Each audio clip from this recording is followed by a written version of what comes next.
Hello my dear children, welcome back. बच्चों, chapter 1 में the term business और उसकी माइन्यूटेस्ट डिटेल्स हम कर चुके हैं कि बिजनेस किसे कहते हैं, बिजनेस के फीचर्स क्या होते हैं, मल्टीपल ऑब्जेक्टिव्स बिजनेस को कितनी तरह के रिस्क बेयर करने पड़ते हैं, पूरा scope, classification of business activities, everything we have covered in chapter 1। तो अगर आपने चैप्टर 1 की सारी वीडियोस नहीं देखी हैं तो प्लीज वो सारी वीडियोस देख लीजिए। मैं प्लेलिस्ट आपके साथ डिस्क्रिप्शन बॉक्स में शेयर कर दे रही हूँ। और अब हम शुरू करने वाले हैं चैप्टर 2। अब हम सीखने वाले हैं कि कितनी तरह के बिजनेस होते हैं। हमने ये तो देख लिया कि बिजनेस कहते किसे हैं, और हम बहुत सारे प्रोडक्ट्स और सर्विसेज कंज्यूम करते हैं जो कि आउटपुट होते हैं of the various types of business. तो आज हम शुरू करने वाले हैं chapter 2, forms of business organisations, जिसमें हम 5 मेन टाइप्स ऑफ बिजनेस पढ़ेंगे। हर एक particular type of business start करने के लिए क्या क्या मेन रिक्वायरमेंट्स होती हैं, क्या क्या लीगल फॉर्मेलिटीज फुलफिल करनी पड़ती हैं, हर एक पर्टिकुलर बिजनेस का क्या क्या एडवांटेजेस हैं, क्या क्या लिमिटेशंस हैं, और फिर उसके बाद हम सारी बिजनेस फॉर्म्स ऑफ ऑर्गेनाइजेशन को एक दूसरे के साथ कंपेयर करेंगे। और फिर हम ये देखेंगे कि अगर एक particular form of business organisation हमें सेलेक्ट करनी हो तो हम क्या क्या फैक्टर्स दिमाग में रखेंगे। तो let's connect to commerce and let's start chapter 2, forms of business organisations.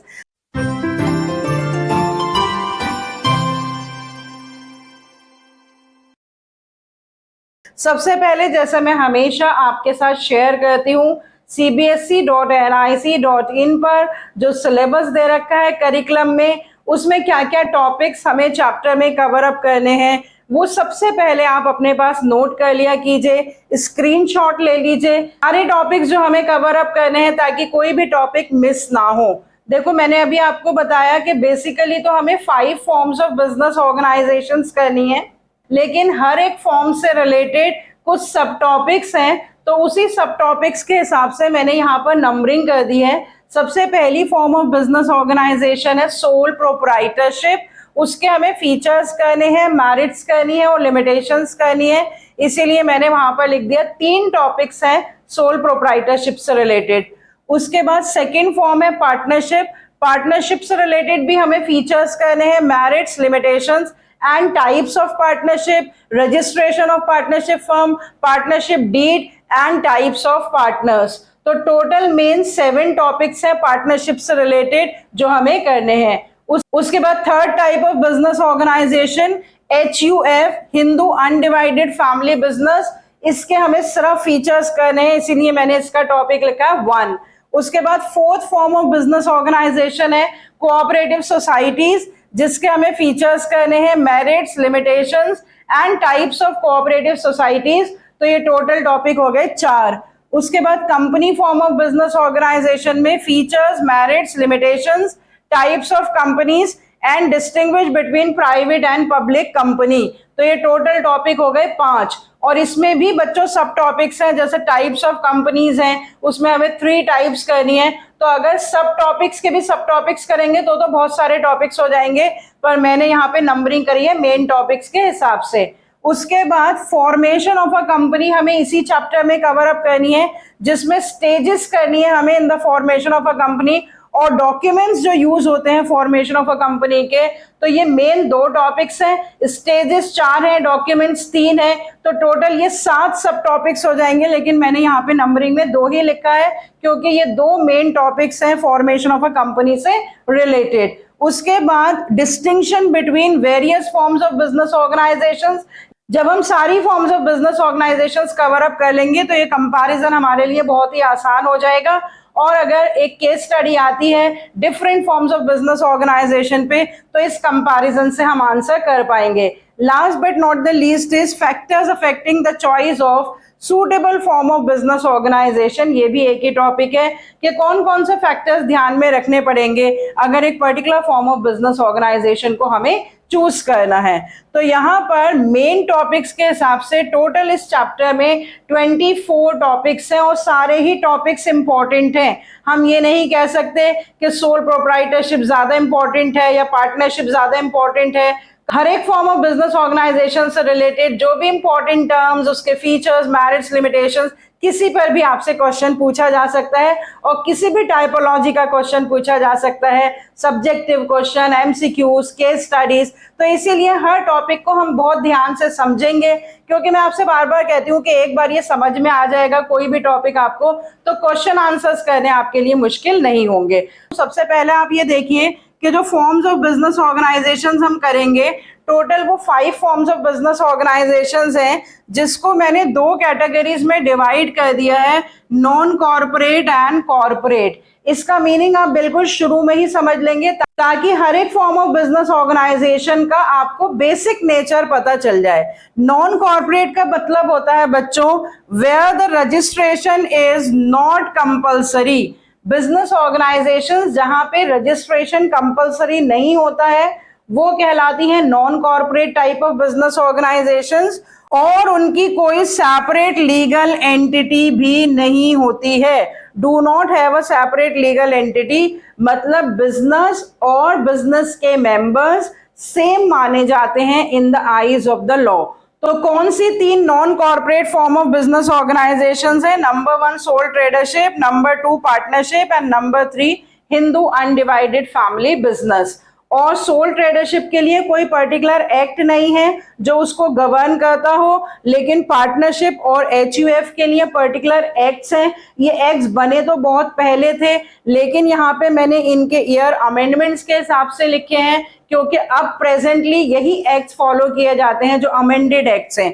तो पार्टनरशिप से रिलेटेड जो एक्ट है वो भी आप अपने पास नोट कर लीजिए, द इंडियन पार्टनरशिप एक्ट 1932, और एचयूएफ से रिलेटेड एक्ट है द हिंदू सक्सेशन एक्ट 2005। बना तो ये 1956 में था, लेकिन इसमें अमेंडमेंट्स होती रही, और अब जो एक्ट फॉलो किया जाता है वो है हिंदू सक्सेशन एक्ट 2005 में जो अमेंडमेंट्स की गई उसके बाद से वही फॉलो किया जाता है। अब चलते हैं corporate form of business organisations में। तो corporate form of business organisations वो होती हैं जहां पर रजिस्ट्रेशन कंपलसरी होता है और उनकी सेपरेट लीगल एंटिटी होती है, मतलब members of the business and the business are treated separately in the eyes of the law. और वो 2 कौन सी फॉर्म्स होती हैं जो कॉर्पोरेट फॉर्म में आती हैं? Cooperative society and the company. और इनको भी रेगुलेट करने के लिए, गवर्न करने के लिए स्पेसिफिक एक्ट्स हैं। कोऑपरेटिव सोसाइटीज जो हैं वो द कोऑपरेटिव सोसाइटीज एक्ट 1912 से गवर्न होती हैं, और जो कंपनीज हैं द कंपनीज एक्ट 2013 से गवर्न होती हैं। तो ये बिल्कुल इंट्रोडक्शन है बच्चों पूरे chapter 2 forms of business organisations का, जिसमें हमें 5 फॉर्म्स ऑफ बिजनेस ऑर्गेनाइजेशंस पढ़नी है, जिसमें से 3 फॉर्म्स जो हैं वो नॉन कॉर्पोरेट फॉर्म्स हैं और जो 2 फॉर्म्स हैं वो corporate form of business organisations हैं। तो बच्चों एक एक करके हम every type of business organisation को डिटेल में डिस्कस करेंगे। अब इसमें से आप देख सकते हैं कि सबसे छोटा टॉपिक जो है वो हिंदू अनडिवाइडेड फैमिली बिजनेस है, क्योंकि उसके हमें सिर्फ फीचर्स करने हैं। क्योंकि एक्चुअली अब हिंदू अनडिवाइडेड फैमिलीज मतलब जॉइंट फैमिलीज होती ही नहीं है, इसलिए इसका स्कोप धीरे धीरे कम होता जा रहा है। तो सिलेबस में पहले हम इसकी भी बहुत डिटेल्स पढ़ते थे, लेकिन अब इसकी डिटेल्स को कम कर दिया है क्योंकि इसका स्कोप ही लिमिटेड हो गया है। तो आपको बस थोड़ी सी इंफॉर्मेशन होनी चाहिए कि हिंदू अनडिवाइडेड फैमिली बिजनेस के क्या क्या फीचर्स होते हैं और इससे रिलेटेड कुछ इंपॉर्टेंट टर्म्स। तो आज हम सबसे पहले स्टार्ट कर देते हैं हिंदू अनडिवाइडेड फैमिली बिजनेस और उसके फीचर्स को समझ लेते हैं। The features of the very unique form of business organization that is only found in India, क्योंकि सिर्फ इंडिया में ही जॉइंट फैमिलीज होती हैं, अनडिवाइडेड फैमिलीज होती हैं। अभी मैंने आपको बताया कि स्कोप तो इंडिया में भी कम हो गया, लेकिन अभी भी इस तरह की जॉइंट फैमिलीज हैं और वो मिलकर बिजनेस करते हैं। तो हिंदू अनडिवाइडेड फैमिली बिजनेस अभी भी देखने को मिलते हैं। तो सबसे पहले डेफिनेशन देखिए, the unique form of business organisation that is only found in India where all the members of Hindu undivided family run a business under the control and direction of the head of the family, और उस head of the family को कर्ता कहा जाता है, who is the eldest member of the family. एक ऐसा business जो हिंदू अनडिवाइडेड फैमिली जो कि जॉइंट फैमिली है उसके मेंबर्स मिलकर चलाते हैं और जो सिर्फ इंडिया में ही देखने को मिलता है, और जो eldest member of the family के डायरेक्शन और कंट्रोल में चलता है, जिसे हम कहते हैं कर्ता। अब इससे रिलेटेड और भी बहुत सारे फीचर्स जो हैं वो समझ लेते हैं। सबसे पहले तो मैंने फॉर्मेशन के बारे में आपको बताया कि ये बिजनेस जो है वो किससे गवर्न होता है, Hindu succession act 2005। Act actually 1956 से चलता आ रहा है, लेकिन ये लास्ट अमेंड हुआ था 2005 में, तो इसीलिए अब हम कहेंगे कि ये जो बिजनेस है ये इस एक्ट से गवर्न होता है। रजिस्ट्रेशन के बारे में यह है कि रजिस्ट्रेशन कंपलसरी नहीं है। No agreement is required between the members. जो भी इसके मेंबर्स हैं जो बिजनेस चलाते हैं उनके बीच में किसी भी तरह के एग्रीमेंट की जरूरत नहीं है। अभी हम मेंबरशिप में पढ़ेंगे कि मेंबरशिप बाय बर्थ होती है, तो हम ये कह सकते हैं कि फॉर्मेशन और क्लोजर इसका बहुत ही आसान है। और नेचर में आपको ऑलरेडी बता चुकी हूं कि ये non corporate form of business organisation है जिसमें रजिस्ट्रेशन कंपलसरी नहीं है और जिसमें मेंबर्स और उनका बिजनेस जो है वो एक ही माना जाता है इन the eyes of the law. सबसे ज्यादा इंपॉर्टेंट है इसकी मेंबरशिप के बारे में समझना। यहाँ पर 3 सक्सेसिव जेनरेशंस के जो लोग होते हैं वो उसके मेंबर होते हैं। तो मेंबरशिप के बारे में सबसे इंपॉर्टेंट पॉइंट जो आपको याद रखना है कि 3 सक्सेसिव जेनरेशन के लोग ही इसके मेंबर्स होंगे। दूसरा पॉइंट आपको याद रखना है कि मेंबरशिप बाय बर्थ है, किसी भी तरह के एग्रीमेंट की जरूरत नहीं है। जो भी फैमिली में बर्थ होती रहेंगी, चाहे मेल चाहे फीमेल, वो सब इसके मेंबर्स बनते रहेंगे। पहले जब 1956 में ये एक्ट बना था तो उस टाइम कुछ रेस्ट्रिक्शंस थी कि फीमेल मेंबर्स को मेंबर्स नहीं माना जाता था, लेकिन अब मेल और फीमेल सभी इसके मेंबर्स होते हैं। And there should be at least 2 members and inherited ancestral property. तो एंसेस्ट्रल प्रॉपर्टी और 2 लोगों का होना जरूरी है इसकी मेंबरशिप के लिए, इसको स्टार्ट करने के लिए। और जैसा मैंने बताया, all male and female are the members. तो ये चौथा पॉइंट मेंबरशिप से रिलेटेड आप याद रखेंगे कि सभी जो है मेल और फीमेल इसके मेंबर्स हैं। 5वां पॉइंट आप याद रखेंगे कि सारे मेंबर्स को एक स्पेसिफिक नाम से पुकारा जाता है, वो है को-पार्टनर्स। और उसके बाद 6वां पॉइंट आप याद रखेंगे, married daughters also have the equal rights. मतलब अगर लड़की की शादी हो जाती है तब भी वो उस बिजनेस की मेंबर रहेगी। ये सारे पॉइंट्स बच्चों बहुत इंपॉर्टेंट पॉइंट्स हैं, किसी भी पॉइंट पे आपसे क्वेश्चन पूछा जा सकता है। तो मेंबरशिप से रिलेटेड नंबर 1, 3 सक्सेसिव जनरेशन के लोग इसके मेंबर्स होते हैं। नंबर 2, मेंबरशिप बाय बर्थ होती है। नंबर 3 के कम से कम 2 मेंबर होने चाहिए और एंसेस्ट्रल प्रॉपर्टी भी होनी चाहिए।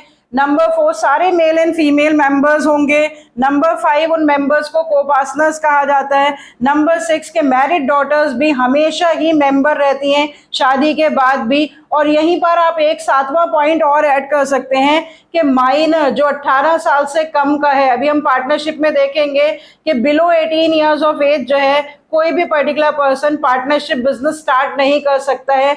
लेकिन क्योंकि यहाँ पे मेंबरशिप बाय बर्थ है तो हिंदू अनडिवाइडेड फैमिली बिजनेस में माइनर भी उसका मेंबर होता है। तो ये सारे पॉइंट्स मेंबरशिप से रिलेटेड आपको बहुत अच्छे से क्लियर होने चाहिए। उसके बाद आ जाते हैं कंट्रोल पर। कंट्रोल में आपको पहले ही बता चुकी हूँ, control lies in the hand of karta who takes all the decisions and his decisions are binding on all the members of the family. जो भी फैमिली मेंबर्स हैं उनको कर्ता के डिसीजंस को मानना पड़ेगा। He is the whole sole controller of the business और उसके डिसीजंस को ही सबको मानना पड़ता है। So control lies in the hand of कर्ता।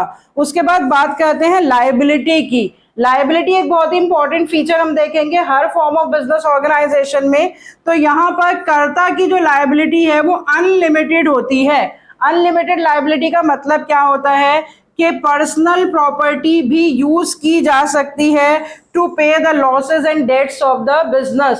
तो कर्ता की अगर कोई पर्सनल प्रॉपर्टी होगी बिजनेस प्रॉपर्टी से अलग तो उसको भी इस्तेमाल कर लिया जाएगा बिजनेस लॉसेस को पे करने के लिए। इसीलिए कर्ता की लायबिलिटी अनलिमिटेड होती है, लेकिन को-पार्टनर्स की लायबिलिटी जो है वो लिमिटेड होती है। Up to the extent of their shares in the ancestral property, तो जितना उनका एंसेस्ट्रल प्रॉपर्टी में हिस्सा है सिर्फ उतना ही हिस्सा इस्तेमाल किया जा सकता है to pay the debts of the business. तो को पार्टनर्स की लायबिलिटी लिमिटेड होती है और कर्ता की लायबिलिटी अनलिमिटेड होती है।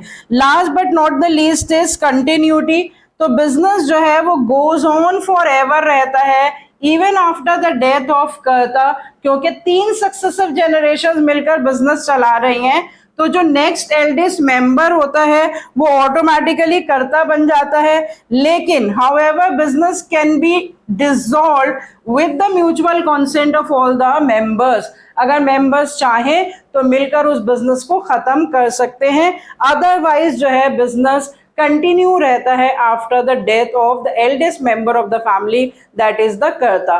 सो on the basis of formation, registration, membership, control, liability and continuity, you have to understand the whole nature of Hindu undivided family business. तो इसके हमें सिर्फ फीचर्स ही करने हैं जो मैंने आपको बताया था। इसमें किसी भी पॉइंट और किसी भी टर्म से रिलेटेड आपको क्वेश्चन पूछा जा सकता है, फिल इन द ब्लैंक्स के फॉर्म में, ट्रू फॉल्स के फॉर्म में, मैच द फॉलोइंग के फॉर्म में, लायबिलिटी पे क्वेश्चन पूछा जा सकता है, मेंबरशिप पे क्वेश्चन पूछा जा सकता है। तो आप अपने पास स्क्रीनशॉट ले लीजिए, यहाँ पर मैंने सारे इंपॉर्टेंट टर्म्स और सारे इंपॉर्टेंट फीचर्स आपके साथ शेयर कर लिए related to Hindu undivided family business. So this is all about this type of business organization, और इससे ज्यादा टॉपिक्स हमें other form of business organisations में कवर अप करने हैं। तो नेक्स्ट टाइम हम सोल प्रोप्राइटरशिप करेंगे। So see you next time with another topic. Till then, goodbye. Stay healthy and connected.